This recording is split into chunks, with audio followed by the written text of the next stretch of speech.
Okay. I think this is going to be part 6, I think. Hold on, let me pause this.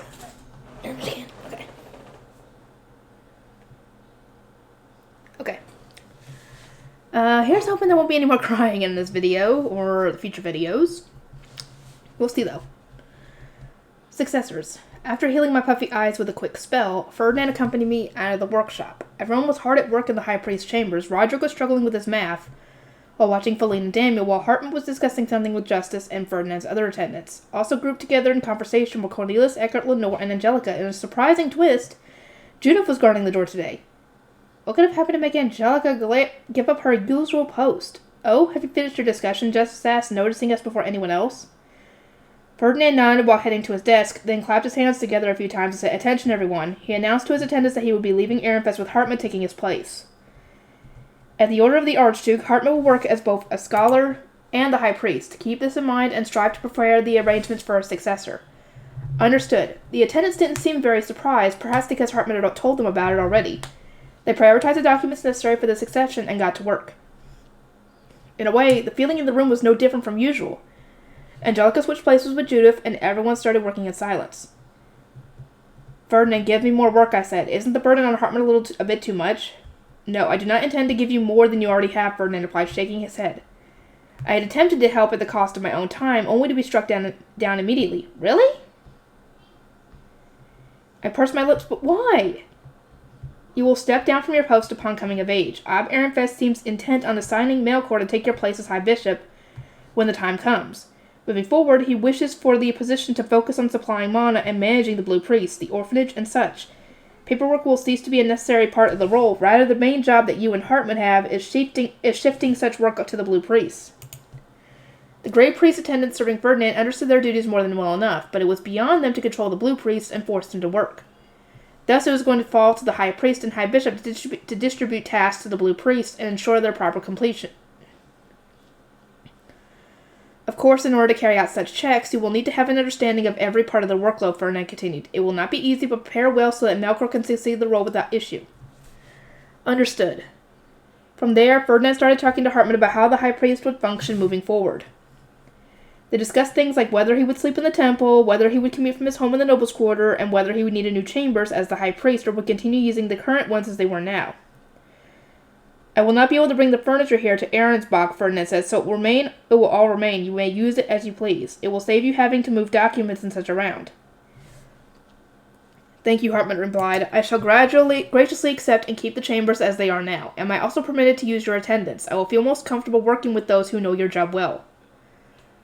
"Certainly. My attendants should manage most of the work themselves. I would hesitate to entrust them to someone who would regard them with suspicion and try to take their work, but you should be fine." In the end, Hartman decided to continue commuting from his home in the Nobles' Quarter since he was going to keep up his scholar work. Of course, he would sleep in the High Priest's chambers during the dedication ritual and such. Fourth bell rang while we were ironing out the details, and everyone promptly started cleaning up. Ferdinand watched them for a moment, then announced our immediate plans.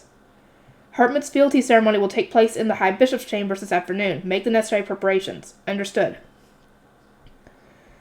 By the time I returned to my chambers, the shrine was almost ready. Gil, Fritz, and Wilma had worked hard while we were gone. "Now we need only bring in the divine instruments," Monica said. "As this room is going to be busy with the ceremony, lunch has been prepared elsewhere." She then took me to where my retainers usually had their meals. Eating was done according to status, so I ate first with my archnoble retainers Hartmut, Cornelius, Lenore, and Angelica. Judith, Roderick, Daniel, and Feline would eat after we finished. "That reminds me, Angelica, I was surprised to see you leave the door in the High Priest's chambers," I said as I was eating. "What topic was so important that you decided to leave your usual post?" "Lord Eckert is moving to Arensbach as well, so we were talking about that. It seemed that Ferdinand was going to have his 2 name-sworn retainers with him, following the example that Aurelia had set when she moved to Ehrenfest. It was presumably fine for him to bring even more retainers than she had, since Archduke candidates ranked above archnobles, but Ferdinand didn't have that many people he could trust." "Lord Justice is a scholar, isn't he?" Judith asked nervously. "Is it really okay for him to go along?" "I have been told that skilled scholars are rarely allowed to accompany departing nobles for fear of them leaking information to their home duchy." Feline added from where she was standing behind me. "It is easy to forget due to the fact that he almost exclusively does scholar work, but Justice is actually a proper attendant," I noted. "Official forms even note that he graduated from the Royal Academy as an attendant. His scholar work is simply a hobby to him." One would take a second course as a hobby. I am more or less doing the same, I said. As someone who intended to take the scholar course on the side just to become a librarian, having Ferdinand and Justice as precedents for that being acceptable was very heartening. So, Angelica, how did your talk with Eckert go? He said that I could either accompany him as his partner or cancel the engagement and stay in Ehrenfest. It seems that he will respect whatever decision I make. Angelica and Eckert were engaged, so their future was a natural and very important thing to talk about. At least on paper. In reality, they seemed so unlike a couple that it was kind of strange to think that they would actually discuss it. Have you decided on your answer, Angelica? I will cancel the engagement and stay in Ehrenfest because I am your guard knight, Lady Rosamine. But will that not tarnish your reputation, I asked? Angelica looked completely unperturbed, but canceling her engagement and staying behind would result in various rumors and make it exceedingly difficult for her to find another partner. Cornelius shrugged. I expect that Mother and Grandfather will take action to make sure that doesn't happen. Grandfather was the one who pushed for their marriage in the first place. Rather than looking relieved, Angelica received this news with downcast eyes. I really admire Lord Eckert since he's so strong and always helps me with my training. Our engagement being cancelled has left me very... She paused, faltering, as her gaze wandered around the room and her hand rested on Stenluck. I believe heartbroken is the word you were going for, Master? The man of blade said in Ferdinand's voice. Right, heartbroken. I am so heartbroken that I am not yet ready to think about finding another partner. I wish to be left alone to grieve. That is what I intend to tell Lady Elvira. How does it sound, Angelica? She's just making up an excuse so she doesn't have to try and find another marriage partner right now. Of course! She looked very serious, so I chose to answer seriously in turn.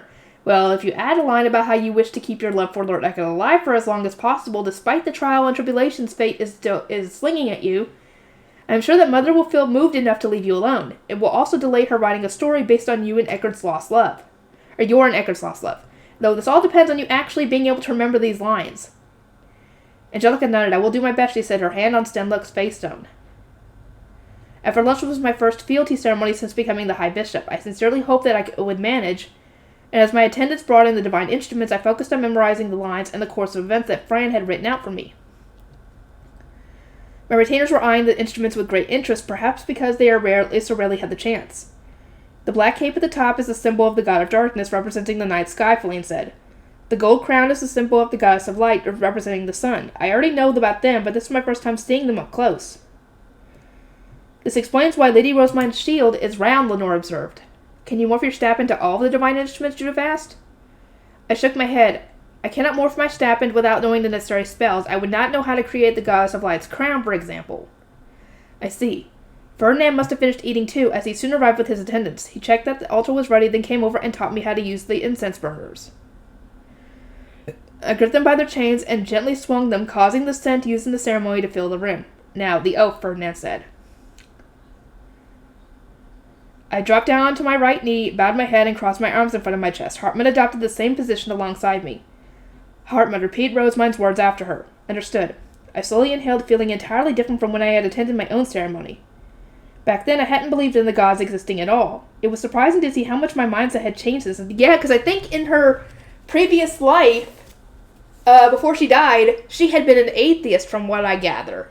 Wow! An atheist being so devout to the gods. Who would have thunk? Well, then again, she's been shown time and time again in this world that the gods and goddesses exist. And they are real. They have magic based on all this. So, of course she's going to have her mindset changed. But at this moment, my main focus was the prayer. Almighty King and Queen of darkness and light, most righteous and divine rulers of the wide heavens, O splendid gods of the eternal five, most righteous and divine rulers of the vast mortal realm. Goddess of water Flutrain, God of fire Ladenshaft, Goddess of wind Shitzaria, Goddess of earth Geduld, God of life Abiglav. Hartman was repeating after me. King and Queen, show your divine power that extends throughout the wide heavens and vast mortal realm. Eternal five, bless us of the vast mortal realm with your divine power. In eternal gratitude for your heavenly powers, I shall worship thee for eternity. I shall live with just hearts, calm hearts, and resolved hearts. I shall have faith in thee as the true and just gods. I vow that I shall pray to thee, gods of nature. I shall thank you, and I shall prepare offerings for thee. After we finished the prayer, Ferdinand's attendants quietly stepped forward and dressed Hartman in his blue robes, which made his scarlet hair stand out even more. He had a golden sash since he was of age, and a belt to hold rejuvenation potions and such, just like the one Ferdinand wore. Now then, let us offer our prayers to the gods, I said. I had been completely unable to get into the right stance when I attended my own fealty ceremony, but Hartmut had no problem whatsoever.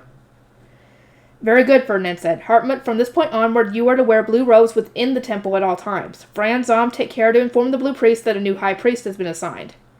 Understood. From there, Ferdinand explained the ceremonies and yearly events within the temple. The spring coming-of-age ceremony will be our next responsibility, then the summer baptisms right after that. I will be carrying out these ceremonies as the high priest, Ferdinand said to Hartmut, but you will attend as a blue priest. Observe carefully to see what manner of work is expected of the role you are taking on. Between the summer coming-of-age ceremony and this autumn baptisms, you will work as the high priest. I will serve as a blue priest during this time and observe you to see whether you are capable enough to carry out your duties. Wilfred and Charlotte have been managing spring prayer and the harvest festival with my attendants, so these will pose no problems. Hartmut gave a bright smile. Now I can participate in religious ceremonies and stay by Lady Rosemine's side. This I am looking forward to. He seemed excited since he previously hadn't even been allowed to enter the chapel, but he was forgetting something entirely. And something important. Hartmut, not to spoil your good mood, but you are aware that you and I will not be traveling to the same places for spring prayer and the harvest festival, correct? I asked. The blue priests were all sent out at once, so it made no sense for us to visit the same locations. Hartmut froze, staring at me with wide eyes. Wait, does that mean I won't be able to see your ceremonies? He asked, slumping over as all the motivation drained from his body. Ferdinand shook his head in exasperation. You will still be together for the dedication ritual, baptisms, and so on. Surely there is no need to be so disappointed. True. In that case, I must burn the sight of her performing those ceremonies into my mind and settle for that. Yeah, you're gonna have to. Alongside our preparations for the succession, we sent letters of summons to the Guildmaster and the Planted Company since we needed to report to them about the Archduke Conference. We also met with Wilma, as Hartmut had mentioned wanting to greet those from the orphanage. Before we knew it, the day of the assignment ceremony had arrived. The assignment ceremony was held internally and was the same day as when I first became High Bishop. It was a debut in the chapel with all the blue priests, their attendants, and the baptized grey priests and shrine maidens. Ferdinand was leading the ceremony. He began with a simple description that he was leaving for Arensbach due to an engagement, and that the next high priest had already been assigned by the Archduke. By the will of the Archduke, the new high priest shall be not one of the blue priests, but the Archnoble Hartmut, Ferdinand continued. The change will occur when I leave the temple, but as he intends to visit often over the next year, I am debuting him now. A door opened on cue, at which point Ferdinand signaled me with a look. I turned to the audience from the stage and said for everyone to welcome the new high priest for prayers. The great priests and shrine maidens chanted "Praise be to the gods" in unison and assumed the usual prayer pose while Hartmut made his entrance, dressed in blue priest robes and wearing a smile.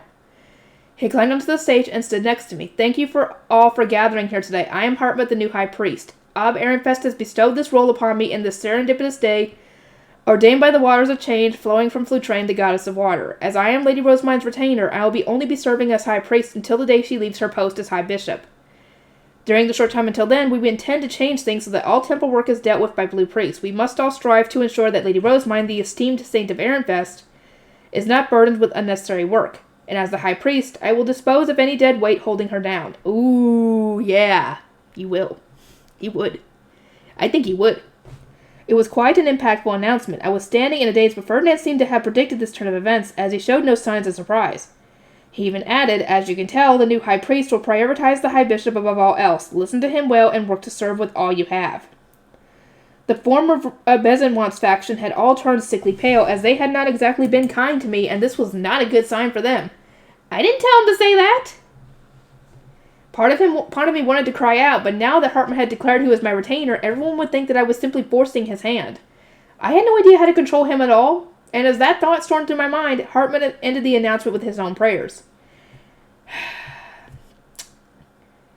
Let us offer our prayers and gratitude to the mighty King and Queen of Darkness and Light, most righteous and divine rulers of the wide heavens, to the splendid gods of the Eternal Five, most righteous and divine rulers of the vast mortal realm, goddess of water Flutrain, god of fire Ladenshaft, goddess of wind Shutzaria, goddess of earth Geduld, god of life Aveglabe. Everyone could tell that a monstrous new high priest had been thrust upon us.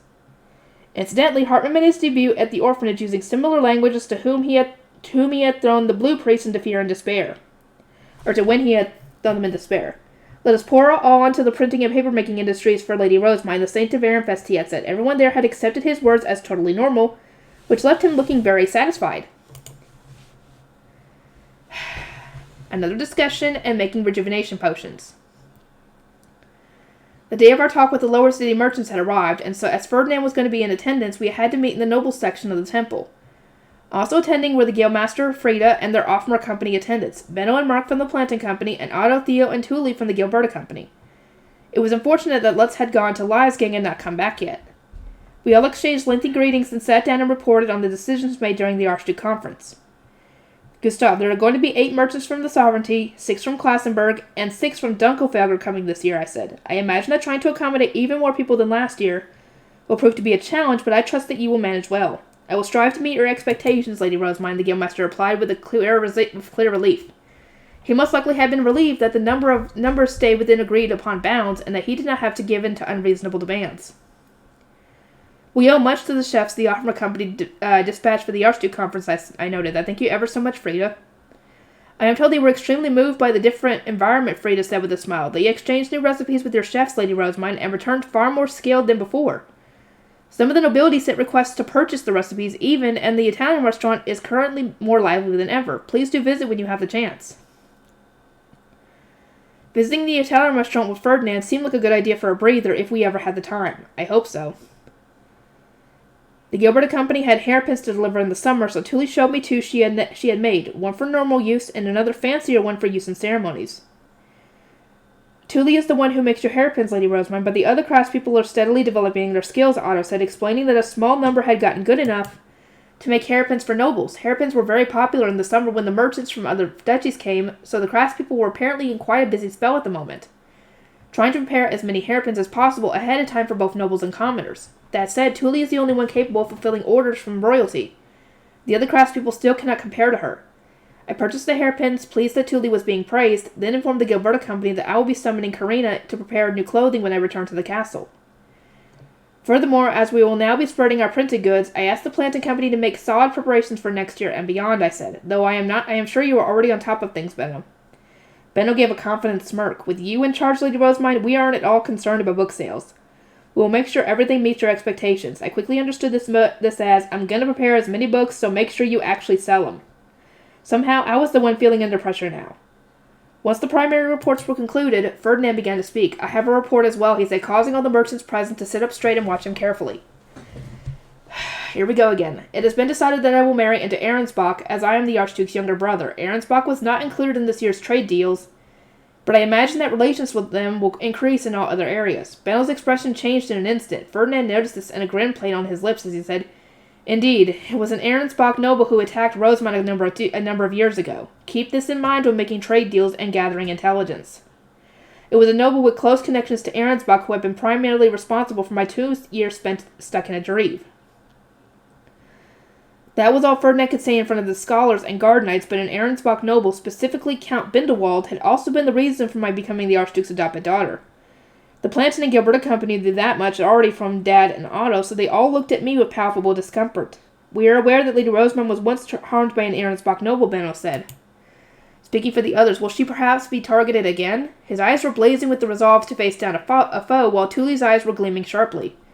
I cannot guarantee that she will not be, Ferdinand replied. I intend to leave only after disposing of as many dangerous elements within the duchy as I can, but any who arrive after I am gone will be outside of my vision and reach. I can learn about noble politics from retainers, but nobles struggle to gather intelligence on the lower city. The intelligence from merchants from other duchies was not to be scoffed at, and the information you brought me proved useful indeed. Ferdinand was praising Benno and the Guildmaster as well as the others who had brought him intelligence.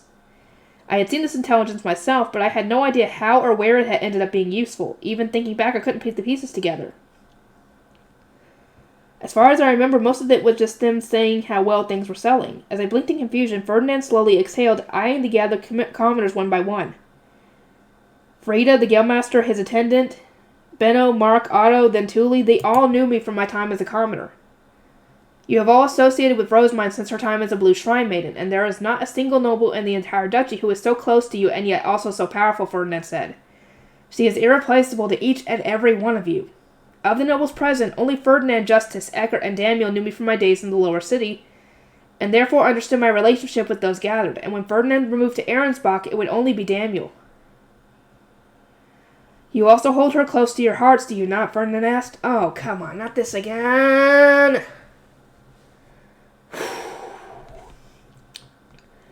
A normal noble would never bother to set up meetings like this and seek the opinions of commoners. For the most part, the merchants in attendance could only speak properly with lay nobles.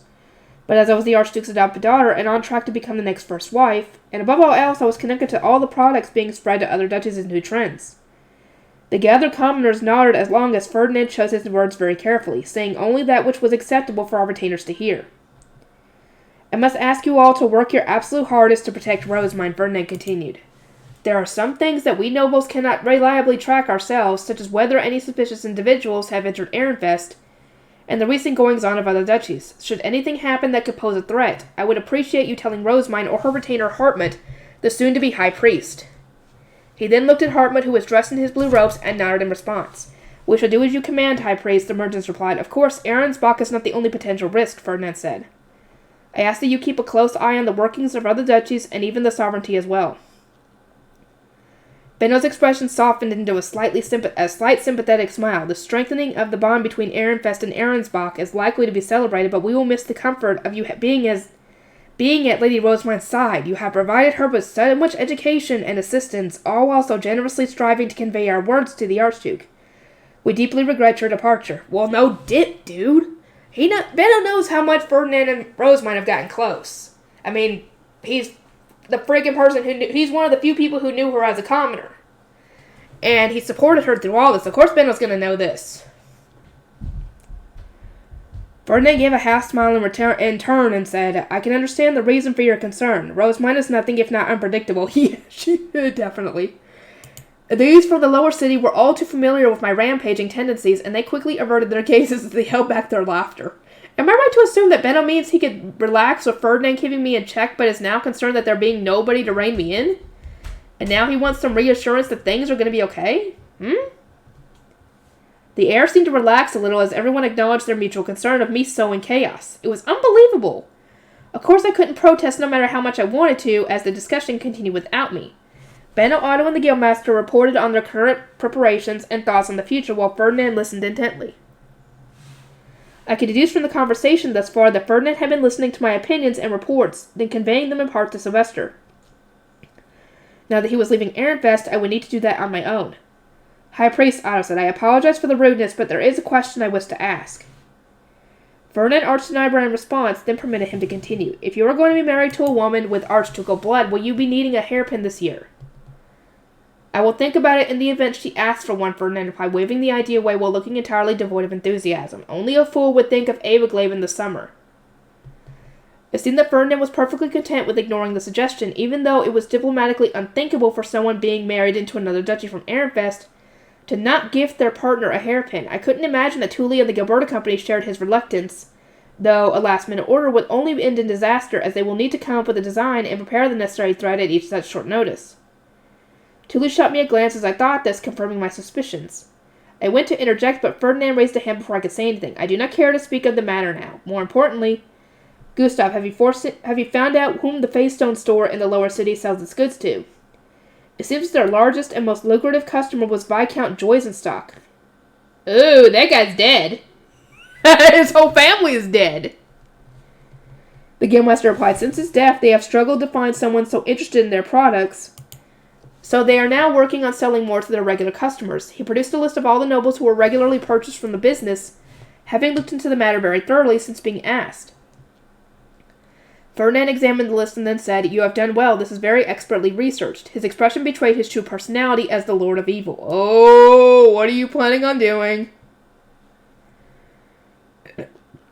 The hairpin for Ahrensbach received no further mention throughout the remainder of our discussion, so after our meeting came to a close and everyone had left, I decided to confront Ferdinand about it. Lady Linde was quite interested in acquiring a hairpin last year, I said. Furthermore, as hairpins are an important Ehrenfest trend, not giving her one will damage your reputation. I do not want the people there speaking ill of you. Ferdinand seemed about to disregard me, but he must have been struck by some realization, as he suddenly looked down at me with a suspiciously bright smile. Fascinating. I shall leave the matter to you then. Make one as you wish. What? You're perfectly capable of picking out accessories and whatnot for girls. You can do it yourself without my help. I am sure Lady Ditlinde would appreciate that far more.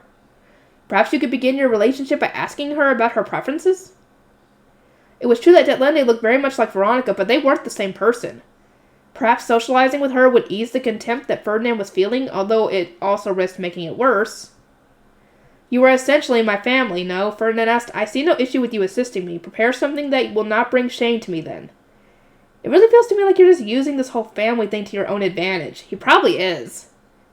But I mean, still, it really did catch him off guard when you called him family. So, yeah. I pursed my lips and started thinking of colors that would suit Detlinde, at which point Ferdinand poked my head and added, You may order one for yourself at the same time. What? Consider it a farewell gift. You are leaving the rest of my nest of my protection, after all. Nest of protection? That's weird. I would have said that he should prepare it himself, but he wasn't even interested in having one made for his future bride, so there was no point in trying. Instead, my focus shifted to the words, farewell gift, and how final they sounded. Could be worse, I guess. I've at least got time to prepare my heart, which is more than I could say for when I had to leave my lower city family. Yeah, that's true. You do have some time to prepare for that, whereas when you had to leave your family, it was just right then and there. I shook my head to dispel my glum feelings, then looked up at Ferdinand. I'll prepare a farewell gift for you as well.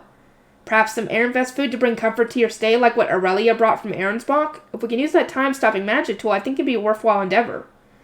It's always nice to have the flavors of your home nearby. You tend to skip even essential meals when you're busy, Ferdinand. Rejuvenation potions are important, but food is absolutely necessary. Plus, if you fill the magic tool with fish and send it back when you're done with it, we can work on improving our recipes here on Ehrenfest. You are simply after the fish for... No, not really! That is actually just a bonus, I'm assuming, because I'm assuming that it also would be a good idea anyway, considering Ferdinand does not like having his food tampered with. So, I mean, it would make better sense to have it filled with food that he enjoys, that he knows who prepared it, you know? Ferdinand said, exasperated. In my opinion, it was a perfectly reasonable transaction. Ferdinand got to be healthy, and I got my fish.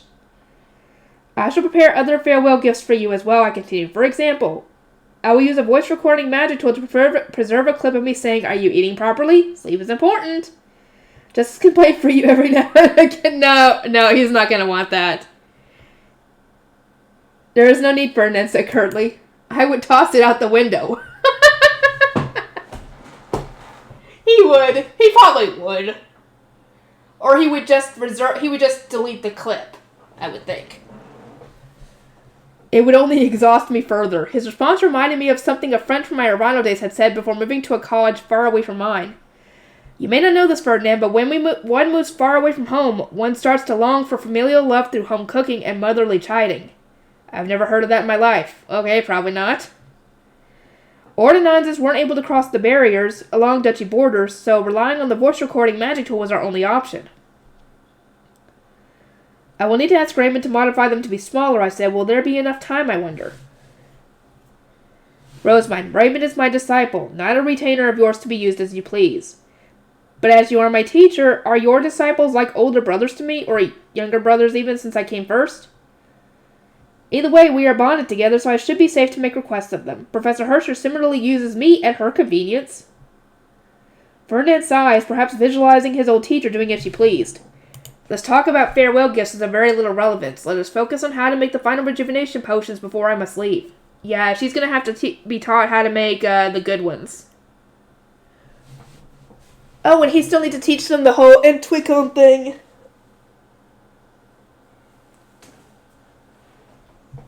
Right. There was still a lot that Ferdinand needed to teach me, but most important of all was the remaining lessons on making rejuvenation potions. Up until now, he had prepared mine for me, but I would need to start brewing my own henceforth. I intend to reteach your retainers as well, Ferdinand said. Put on your brewing clothes and gather in the workshop of the High Bishop's chambers. He ordered that Hartmann and Cornelius accompany me, since they were the only ones who met his 2 specifications. They had enough mana to endure the taxing brewing process, and they were men who wouldn't need to leave my service due to marriage, weddings, or pregnancy. My greatest obstacle when it came to brewing was my own stamina. I simply didn't have the vigor necessary to keep stirring the ingredients. On the bright side, the recipes themselves were simple once you had all the necessary components. One just needed to cut and measure them, add them into the proper order, then pour enough mana and stir until ready. Still, though, my arms are starting to hurt, I said, tears in my eyes. Cornelius, who had carefully been checking the elements of the ingredients and the required mana, replied with a bemused smile. The mana quantity and control are where people normally struggle, but in your case, strength really is the issue. Will you even make it through the Scholar's Course practical lessons? Passing the Scholar Course was essential for becoming a librarian, so I refused to give up no matter how poor my stamina was. I continued to stir, scolding my throbbing arms all the while. Royal Academy lessons are trivial compared to what I go through with Ferdinand, replied. The brews we made in class weren't complicated, and the stirring didn't require anywhere near as much time or mana. Your control over your mana truly is splendid, Lady Rosemine. To think you can manage brewing while simultaneously pouring mana into your enhancement tools, Hartman said, while taking notes on the recipe. The stark contrast between his serious expression and enthusiastic compliments was as astounding as ever, but he wasn't wrong. I was now able to reliably pour mana into both my enhancements and my brewing while making the ultra-nasty rejuvenation potions. Put your finished rejuvenation potions in here and cover them with cloth, Ferdinand said, indicating a largish pot. I did as instructed, then covered the potions with cloth to protect them. There was enough here to last me quite a while, even if I collapsed. But once those ran out, that was that. I didn't have the ingredients to make more. What should I do when these are all gone, I asked. I have summoned Cornelius here today so that he knows what is required to make more, Ferdinand said. Cornelius, you will memorize the mana capacities and elements of the necessary ingredients, and then gather them. Gathering ingredients is the job of a knight, is it not? It certainly was the case that knights were expected to gather, even though still in the Royal Academy. But the ingredients required for the ultra-nasty potions were so rare and of such high quality that the thought of searching for them made Cornelius grimace. It wouldn't be a simple process. I intend to leave the bulk of my ingredients in your workshop, Ferdinand continued. They should last for about 5 years. The rest you will need to handle yourself. Are you truly leaving this fortune's worth of ingredients here, Lord Ferdinand? Hartman asked, eyeing them in complete shock. I didn't recognize all the ingredients, but it seemed that quite a few of them were exceptionally valuable. I do not expect to have the time to perform research with them. I am not even sure I will have a workshop in Ahrensbach. Wait, what? Won't you be needing potions there way more than I need them here, I asked. It was hard to imagine him enduring the intense duties expected of him without rejuvenation potions. I will, but I intend to leave the brewing to Justice, he replied with a nod. Justice has a massive trove of ingredients, apparently, so Ferdinand wouldn't need to bring any of his own. I can only imagine how many ingredients Lord Justice must have if even this is unnecessary in comparison, Hartman said with a daze. I know. As always, Justice was quite the man of mystery. Well, this concludes our rejuvenation potion lesson, Ferdinand announced. Rosemine, all that remains is for you to take care with how much you drink. Your understanding of using these potions is still vague at best, so trust the measuring to Hartman. Rosemine will fall ill if you give her too much, so take extra care. Understood, Hartman replied, straightening his back. With that settled, Ferdinand placed 2 ingredients and some clear face stones that didn't contain any mana in front of me. I am now going to teach Hartman. In the meantime, you must practice moving others' mana and transferring it into face stones. This is an ingredient mixed with a variety of mana, and this one that I remove the excess mana from. I am certain you will soon begin sensing the mana of others.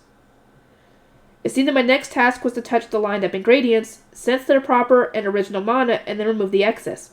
What the heck? This is so tough.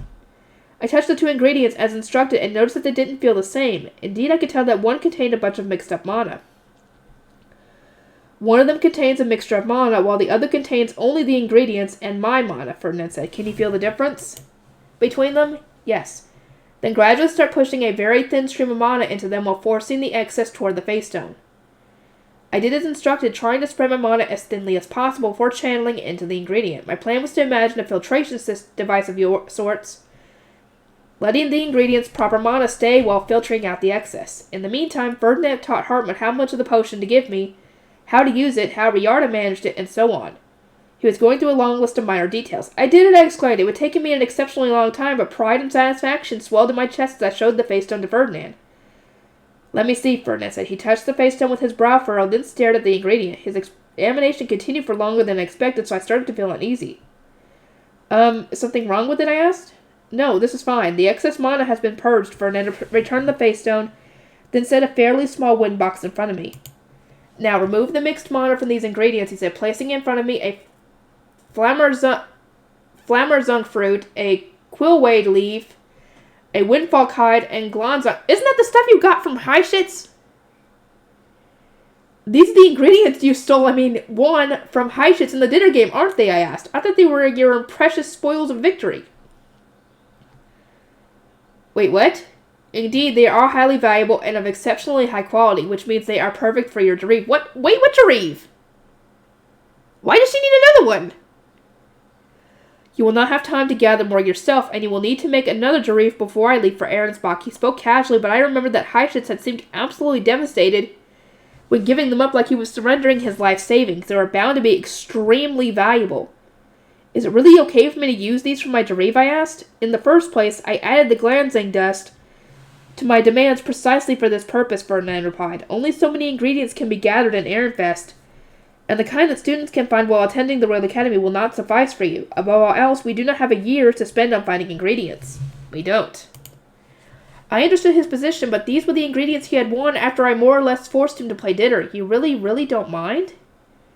Cease your complaining and accept them already. We truly do not have much time. After making your Jarif, we will need to resume your studies for the Royal Academy. You must not allow your grades to drop once I am gone. To do so is to invite great shame upon yourself. I will see to it that you come first in class in both the Archduke course and the Scholar course next year, Ferdinand declared with a hard glare. I took in a deep breath and said, so I have to come first in class now. I didn't have a clue what was running through his head, but this was scary. I will have an easier time in Ahrensbach if, on top of the renown I obtained at the Royal Academy, there is evidence of my tutoring having produced a student who excels above all others. If you truly view me as family, then you will do me this kindness, no? Dad, help! The Lord of Evil has appeared before me. Oh, dear Lord. Ferdinand, come on.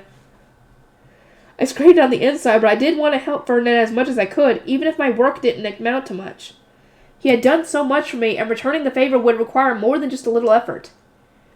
Okay, I'll do it. I'll come first in class and make the Jarif, then remove the mixed mana from all of these ingredients, such as your task for today.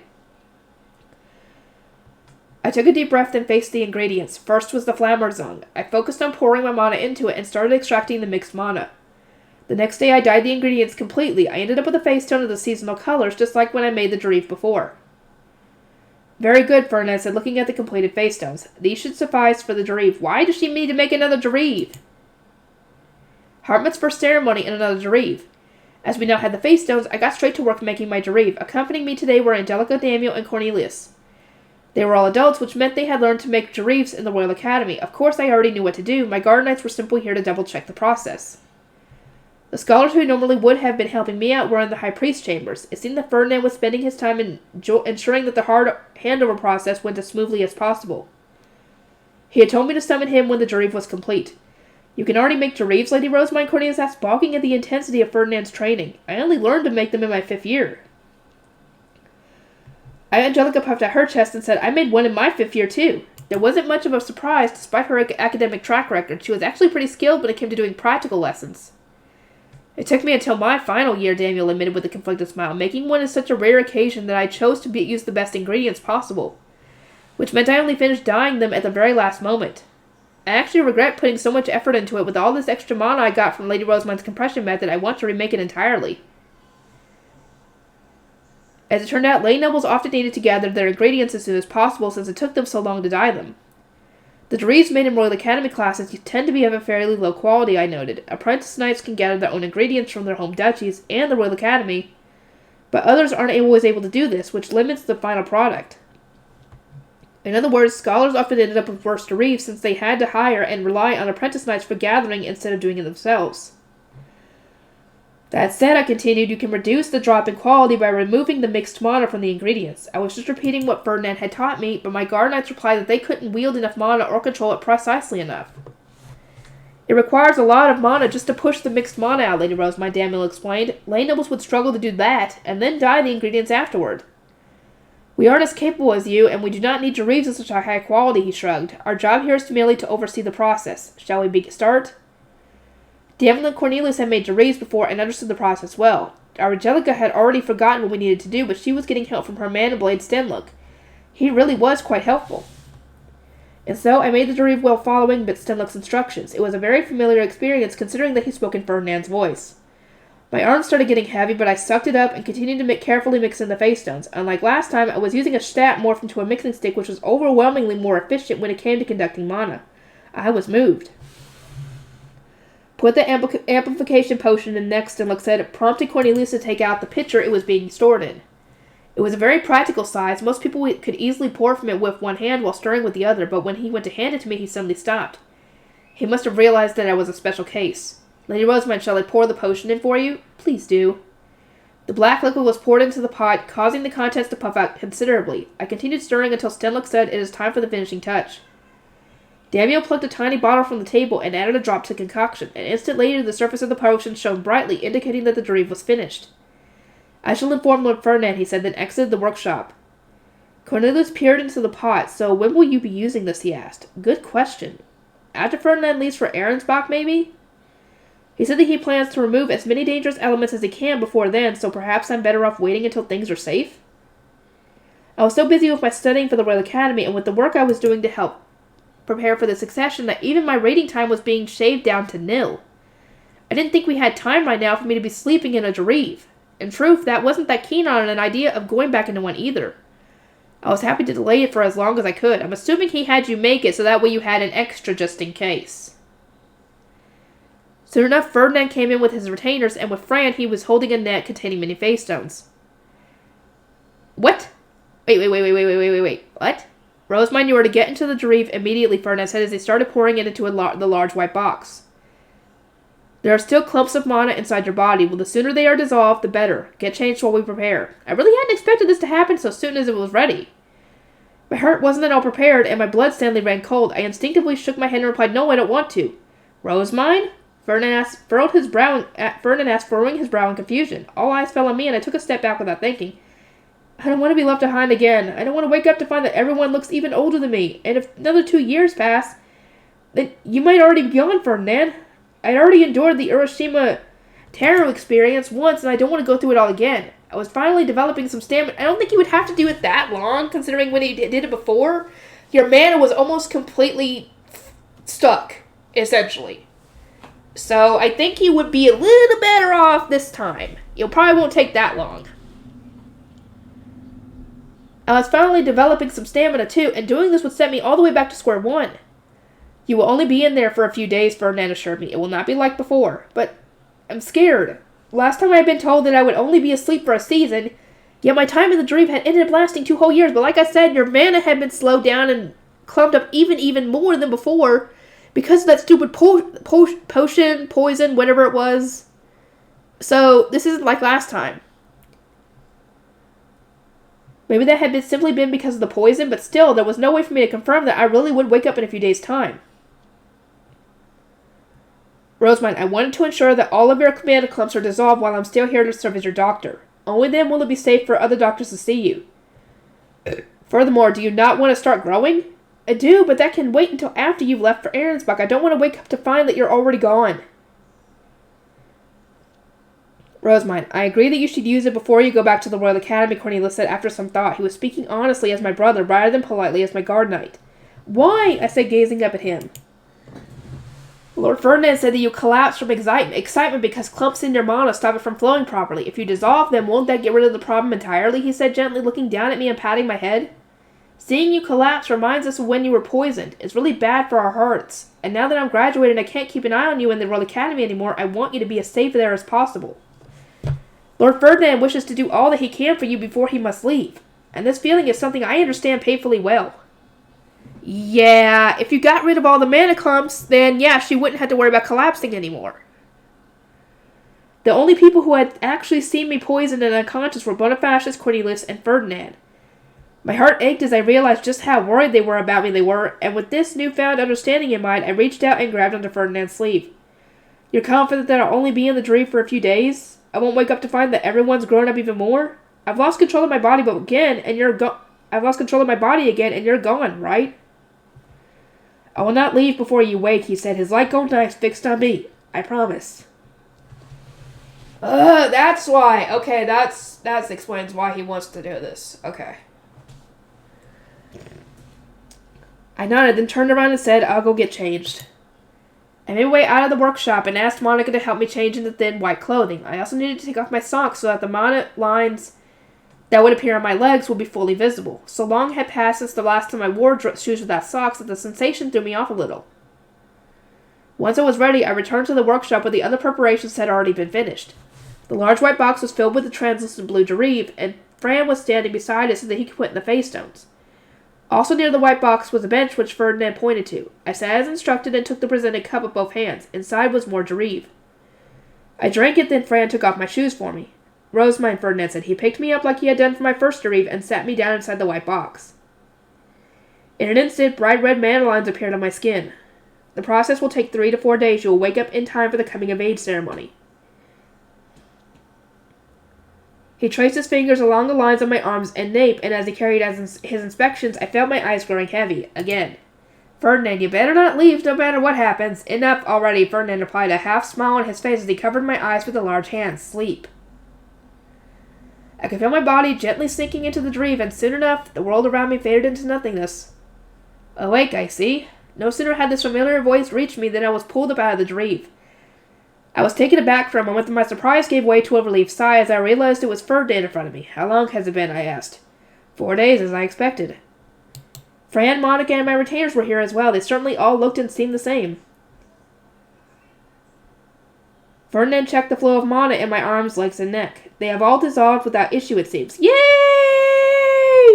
No more mana clumps! Thank God! Took too long for that. Now, a bath has been prepared. Once you are clean, spend the remainder of the day resting. You will be busy once again starting tomorrow. Fran carried me to the bath, and from there, Nicola and Monica helped me in. You can still sit and stand, Nicola observed, so it must not have been too hard on your body, Lady Rosebud. Well, I mean, that's because she was stuck for 2 years. What do you expect? We were very worried since you were completely unable to move last time, Monica added. I nodded with a smile. Apparently I would collapse less now that the mana clubs had dissolved, but I still needed to wear my mana-absorbing necklace from Ferdinand. I had compressed my mana so many times that I now had far too much. And already getting overexcited wouldn't make me collapse. It's still pretty bad for me. I still need to train my body, though, I said. I can't say that I feel all that much better. It may be a while before you start to see results, Nicola noted. To say that you will feel mostly the same, but compared to before when you could not move at all, I would say that you are doing much better. Ah, right, I replied. Even reading was a struggle back then. You couldn't even pick up the book, and you got so upset about that. Still, I think a little exercise will do you a lot of good, Monica said with a smile. I will consider it.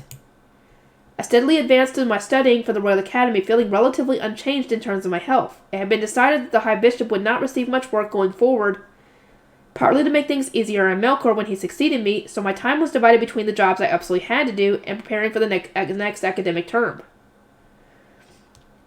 Some of my time was spent working on my various assignments. For Entwicklum practice, I made a tiny box garden, adjusted the strength of the barrier surrounding it, then added a hole that would serve as the border gate. Thinking about it like this, the foundational magic is like a really big face stone with a ton of magic circles carved into it, I said. Indeed, it is a sizable magic tool with face stones of every element built into it, Ferdinand replied. I believe there is a blueprint somewhere in these documents. For the most part, my studying for the Archduke candidate course was done in my workshop after my retainers were shooed out of the room. Wilfred and Charlotte sometimes came to participate, but it was normally just Ferdinand and me. I was glad that we were getting to spend some time together when his departure was coming up so soon. But I noticed that Ferdinand often looked quite sick, as though he was forcing himself quite a bit. Ferdinand, you've been cutting down on sleep, haven't you? Aren't you getting enough rest? Somewhat. Do you mean to say that you've been cutting down on sleep somewhat so that you're getting somewhat enough rest? Either way, I decided that it was best to warn Justice, and then it occurred to me, I hadn't actually seen him or Eckert in the temple as of late. Could it be that Justice and Eckert are busy too? They are doing work that only they can do since their retainers are here to carry out everything else, Ferdinand replied. I pursed my lips. He was acting like it was normal for him to give orders to my retainers in the temple. If you're going to complain about me using Raymond, then don't use my retainers as tools. I can say the same to you. If you're going to use Raymond, then do not complain about me using your retainers. It was all a matter of perspective, and when Ferdinand put it like that, there wasn't much I could complain about. Now then, practice what you have learned well, Ferdinand said. We will practice dividing the duchy into provinces next. A necessary technique for granting land to Gibbs. As he spoke, he started gathering what we would need from a teleportation circle on the floor. My workshop was getting more and more cramped as he brought in everything we needed for our lessons. And so I continued my studies every day until the end of spring. It was almost time for the coming-of-age ceremony, which was going to be Hartmut's first religious ceremony. Now that I think about it, Hartmut, what are you going to do for ceremonial clothing? If we order it now, there's no way that it'd be ready in time, is there? It had taken Ben quite a while to sort out my ceremonial clothes, and mine had taken less time than usual to make since the seamstresses hadn't needed to weave the cloth. Getting something ready for Hartmut would take even longer. There are many ceremonial robes from previous blue priests that fit me, Hartmut replied, so I will use those until the clothes I order arrive. One would prepare their own ceremonial robes under normal circumstances, but Hartman naturally didn't have the time. So we were lending him some from the many that the temple had in stock. This hadn't been an option for me because of my commoner origins, and none of the clothes had come close to being my size anyway. I'm looking forward to the ceremony, Hartman said, having spent yesterday in a room we had previously used for guard nights. He ate with me in the High Bishop's chambers, then moved to the High Priest's chambers where his future attendants were going to get help getting dressed. I got dressed up, changed into my High Bishop's ceremonial robes, and called for Fran. The chapel has been prepared. Let's go. Several blue priests had entered the chapel already. Eckert was waiting by the door, so I took this opportunity to ask him about Hartman. I see you've come to the temple today, Eckert. I was wondering, does Hartman seem nervous, what with this being his whole first religious ceremony? He seems more excited than anything. Pretty sure he wants to see your blessing, Eckert replied. First ceremony or not, it seemed that Hartman was the same as always. Still, he's a competent one. He memorized the flow of the ceremony in no time at all, and even Lord Ferdinand finds him easy to work with. You found yourself a solid retainer, Rosemine. Eckert was basing his judgment of my retainers on how useful they were to Ferdinand despite them being my retainers. It was a bizarre thing to witness. In a way, he was very similar to Hartman. High Bishop, enter. Ferdinand gave the order, at which point some grey priests opened the door. Lined up in front of the shrine were blue priests waving sticks, producing a melodious ringing sound that echoed through the chapel. Hartman was among them, and I could tell from his eyes that he was conscious of my entry. He watched closely as I leisurely ascended the stage with Ferdinand taking my hand as usual. From there, Ferdinand spoke of the gods, then I prayed and offered a blessing. The coming-of-age ceremony itself ended without incident. Mom and Dad came to the door and watched me with worried expressions. They must have heard from Thule that relations with Ahrensbach were resuming. I couldn't wave to them or contact them overtly with Hartman watching like a hog. So instead, I balled my right hand into a fist and tapped the left side of my chest twice, making it look like part of the ceremony. Other than that, the most I could do was shoot them glances while pretending to watch the new adults leave. And I did just that until the Grey Priest shut the door. Hartman, do you understand the workload expected of the High Priest now? I asked, after Ferdinand helped me down from the stage. He helps you climb onto the stage, reads the Bible in your place, accompanies you until the doors have been closed, helps you down from the stage. In short, the High Priest is the one who takes care of you, Lady Rosemine. Not quite. Ferdinand did other things as well, too. No, he had clearly been registering medals, among other things, but when I tried to explain that, Ferdinand simply shook his head. That is the work of all blue priests, not just the High Priest. Ferdinand said, in truth, I did not need to help in this way with the previous High Bishop. The bulk of my assistance is simply ensuring that you do not cause the ceremony to fail. I am confident that I will complete it perfectly next time, and from then onward, Hartman declared. Ferdinand nodded in response, noting that he didn't doubt this in the slightest. I didn't need to know that the High Priest's job during ceremonies is pretty much just to babysit me. Do you have any other thoughts on the coming-of-age ceremony, I asked. I do, Hartman replied without missing a beat. He cleft his fist, suddenly looking quite upset. Were there not more blessings here today than there were at the Royal Academy's coming-of-age ceremony? I wish you had been the one to bless mine, Lady Rosemine. Aww. He went on to grumble about commoners having all the luck, which I didn't quite understand. Would he consider it fair if everyone received my blessing? Yes? You've been tackling a tremendous workload with great diligence, Hartman, so if your wish is simply for me to bless you, then I will do just that, I said. Though the noble's coming-of-age ceremony is over and the season has changed. Truly? Hartman exclaimed, his eyes brimming with hope. He dropped to one knee, crossed his arms, and said, Please do then. I will gratefully accept the blessings of the winter gods. He had said the winter gods, but it was the very end of spring by this point. The god of life had been washed away completely. I elected to go with the goddess of earth instead. I was pretty sure she was overseeing the growth of new life in this season. O Geduld, goddess of earth, hear my prayers. May you grace those who have newly come of age with your blessing. May those who offer their prayers in gratitude be blessed with your divine protection. I channeled mana into my ring as I prayed, and red light rained down upon Hartman. I moved to leave as soon as the blessing was done, but he remained on one knee. Is something the matter? I asked him. I am moved. I am beyond grateful to experience the bliss of monopolizing one of your blessings, Hartman said, looking happier than I had ever seen him. He reached out and pressed the back of my hand to his forehead. The whole point of my blessing had been to cheer him up. But seeing him rejoice this much was making me a little uncomfortable. Ferdinand? I asked, seeking his help. He is your retainer, Ferdinand replied, averting his gaze. His loyalty is unquestionable, at the very least, so he would make for a strong ally if you use him properly. And if I handle him improperly? Disaster. I experienced as much with Eckert. Eckert? Really? I figured you would have said that about Justice, considering how he is. Well, Eckert? Really?